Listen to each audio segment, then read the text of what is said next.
Welcome to Mind Witchery. I'm your host, Natalie Miller, and I'm so glad you're here. Hello, my friend. So I have for you today an episode about the new moon in Gemini.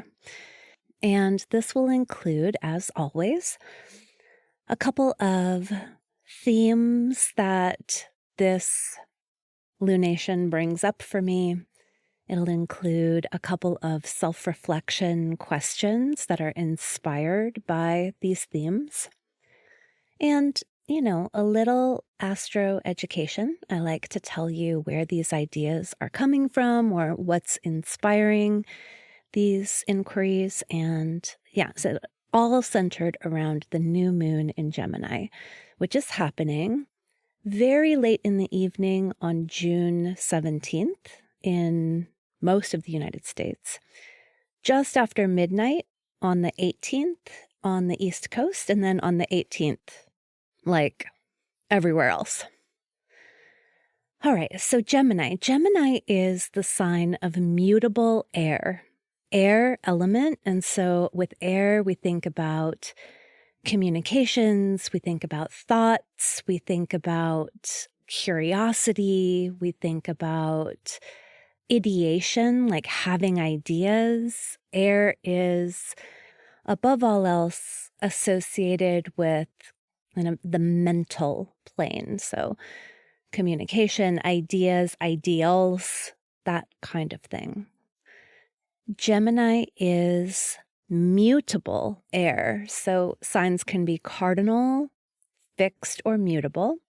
And the mutable air sign is extremely curious and exploratory. Like mutable signs are always interested, the way I've learned them, in what else is there? And in the case of Gemini, what else do I need to know? What other ideas and ideals could I try on? I have several beloveds who are Geminis, and I love to say that Geminis are at least two people. Right? The symbol for Gemini is the twins.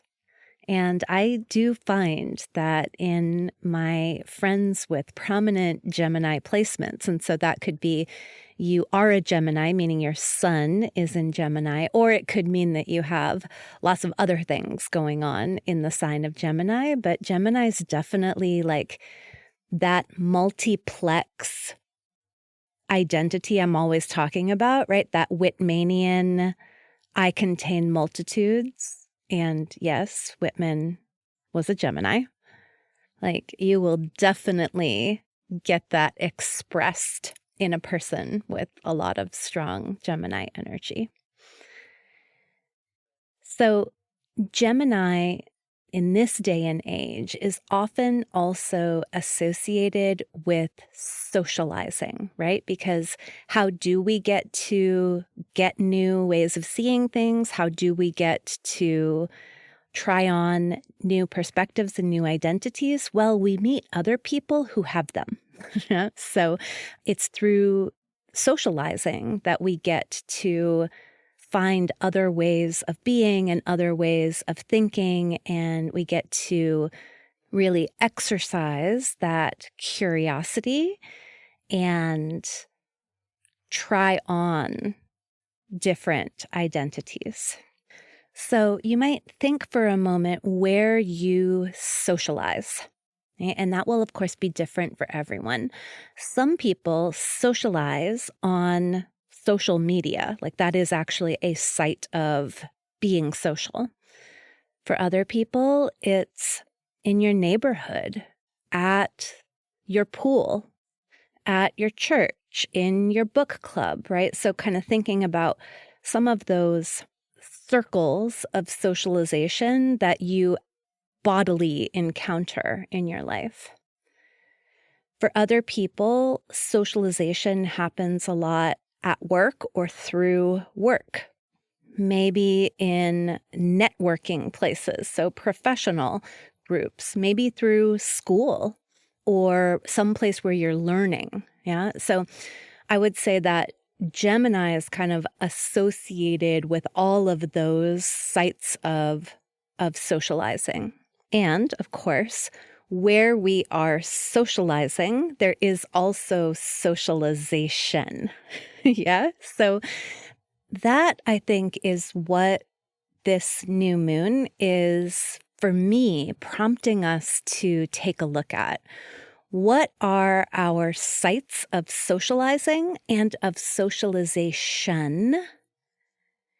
Which are the ones we want to keep and maybe even invest ourselves more fully into? And which are the ones that we kind of know what's there and we maybe even know it's not for us? Yeah. So here's the first question that I see with this new moon. What are the social connections you have that are energizing? Which ones are exciting? I'm getting like, I don't know, sparkling water vibes, right? Like which ones are sparkly and sparky? Which ones bring things up for you? Which things are enlivening? Where is there more to learn, more to explore? Where are you vibing? Yeah, so where are the places that that's happening for you? And again, it could be like at the pool or in my local plant mother community, or it could be, and I'm really feeling that these days in this particular social network or in that particular work project, right? So just think for a moment, which are the ones that are really energizing? Like, where is there more for you?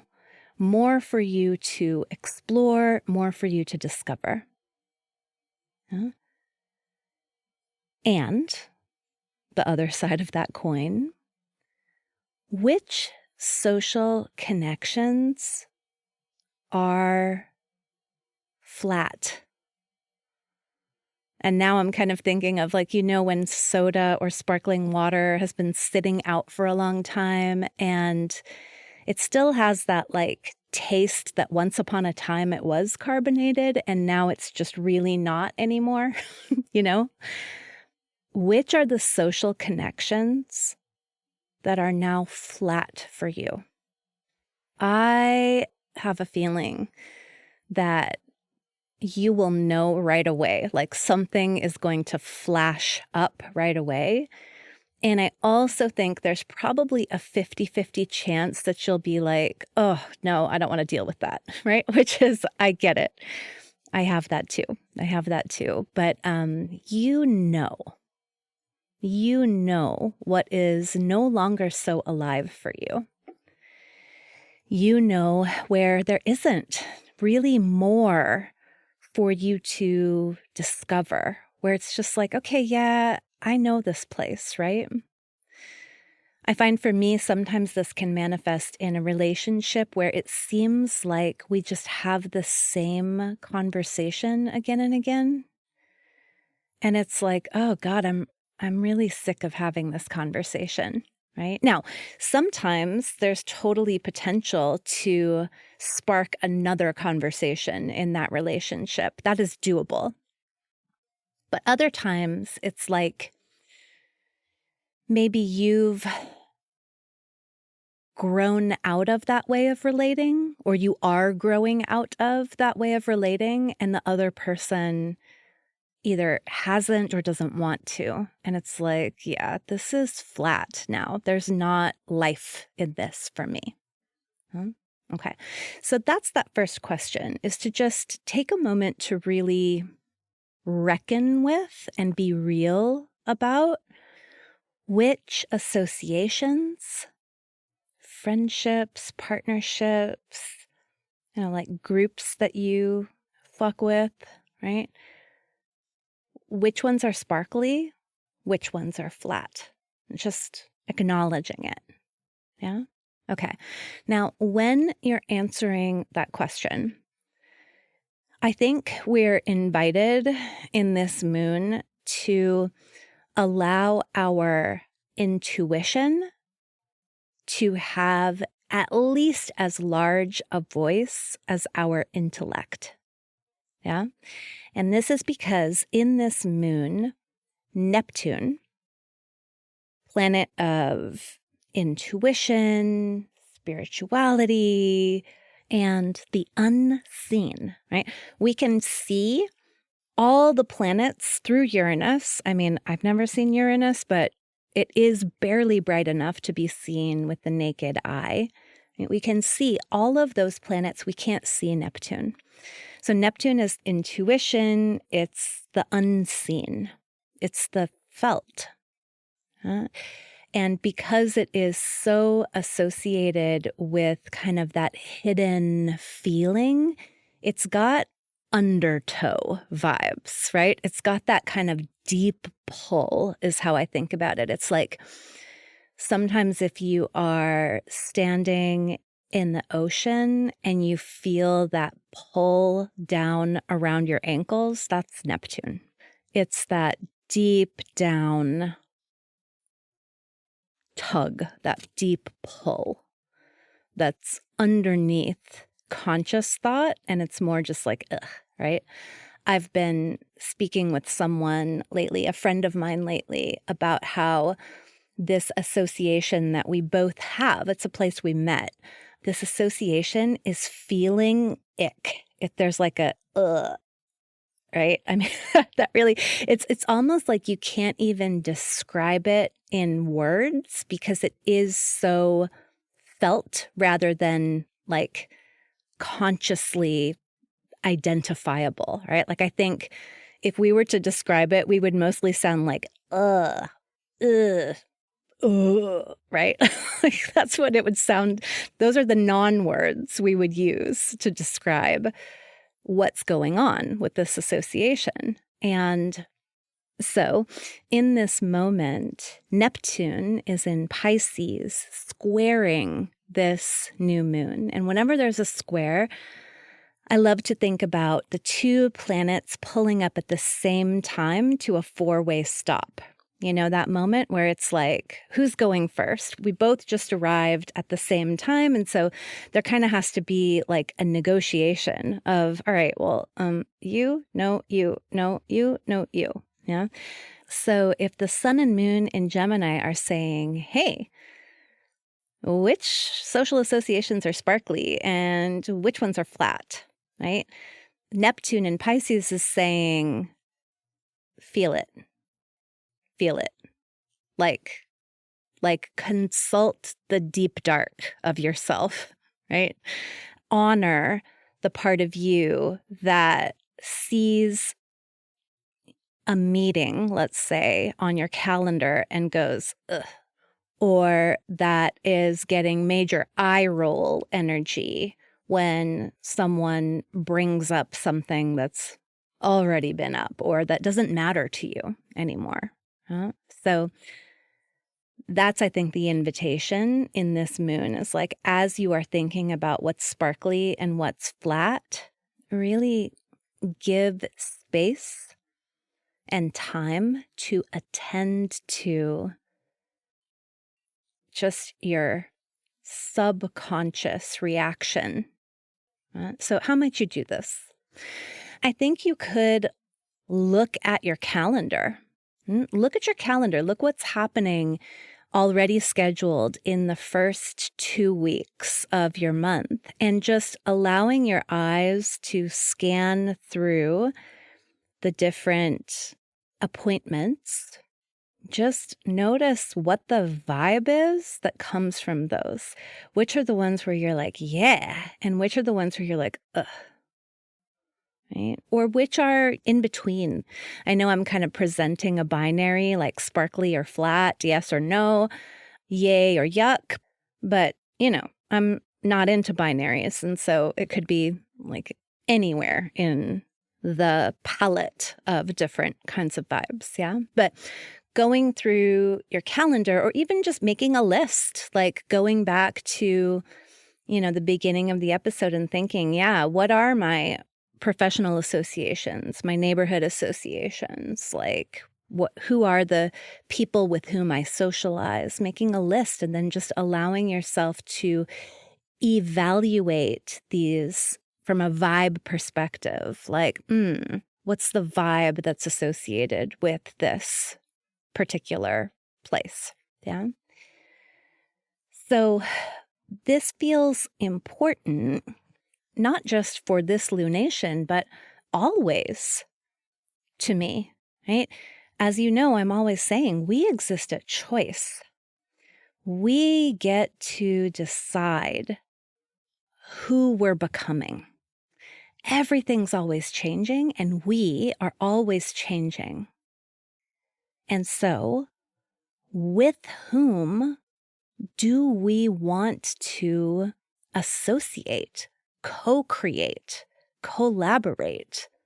What are the energies we want more of in our lives? What are the energies we really don't?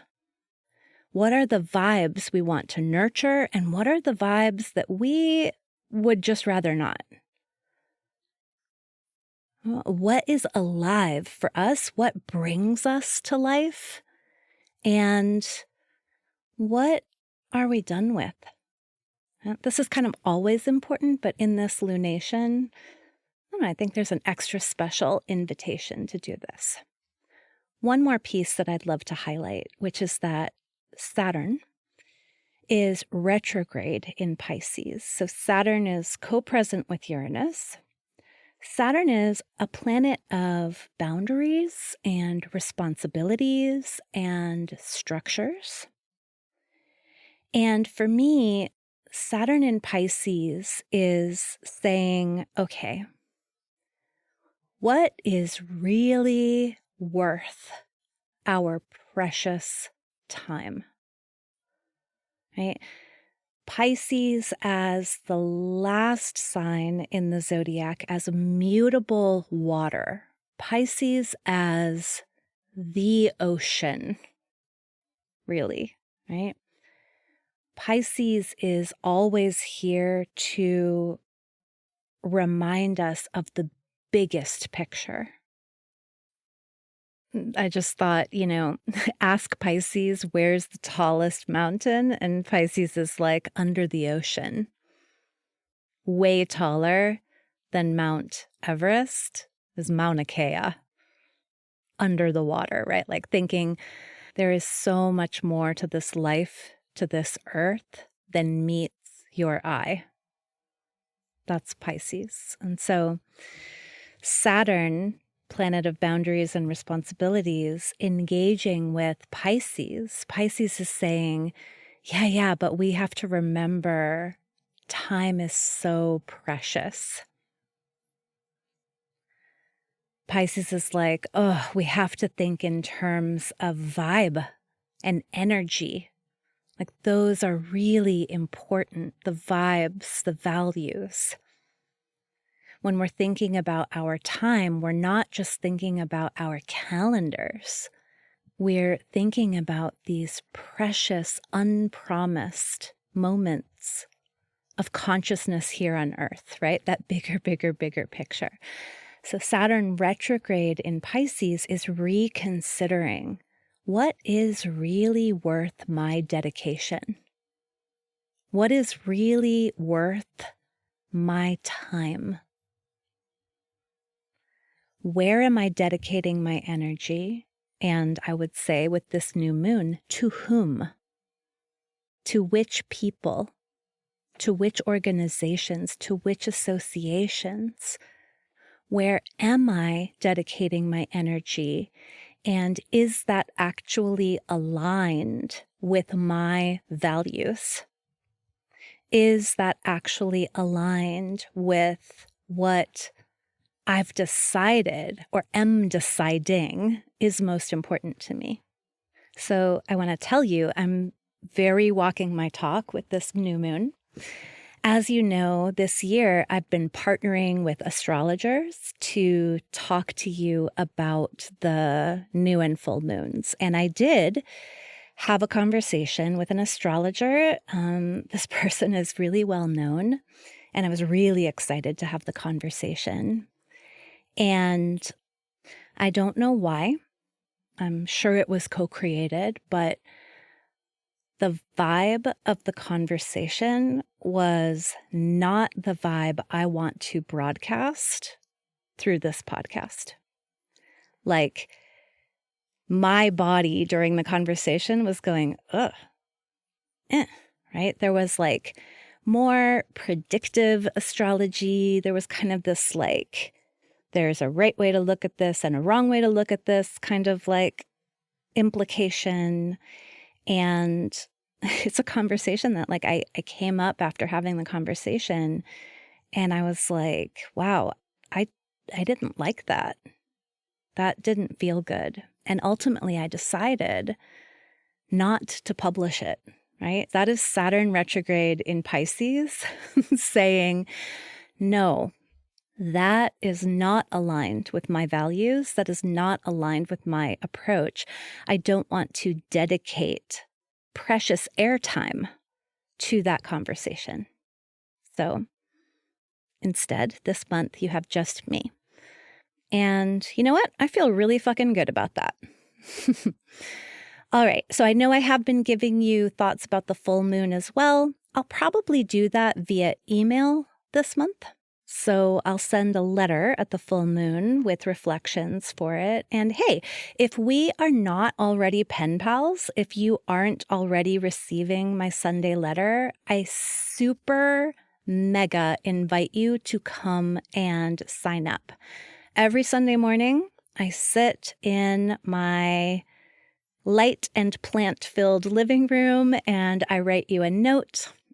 I also tell you about books and skincare and recipes and, I don't know, all sorts of things that are bringing me life. I call them life enchanting treats, and I have those in every newsletter.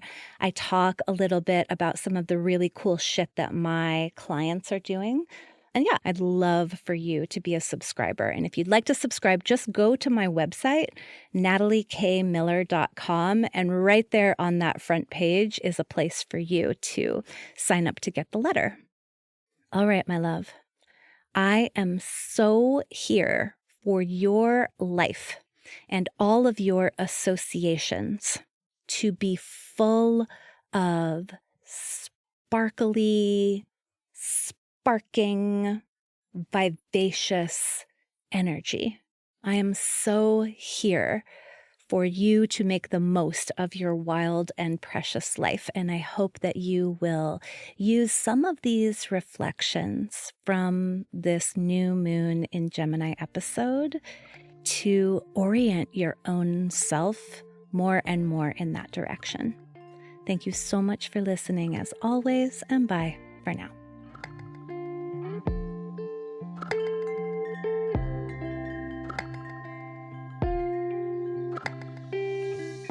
Thank you for listening to this episode of Mind Witchery. To catch all the magic I'm offering, please subscribe to the show, or if you want a little bit of weekly witchiness in your inbox, sign up for my Sunday letter at mindwitchery.com. If today's episode made you think of a friend or loved one, your sister, your neighbor, please tell them about it. We need more magic makers in this troubled world. Like all good things, this podcast is co-created by stellar people. Our music is by fabulous DJ, artist, and producer Shammy D. Our gorgeous art is by the sorcerers at New Moon Creative. Mind Witchery is produced in conjunction with Particulate Media, K.O. Myers, executive producer. And I am Natalie Miller. Till next time.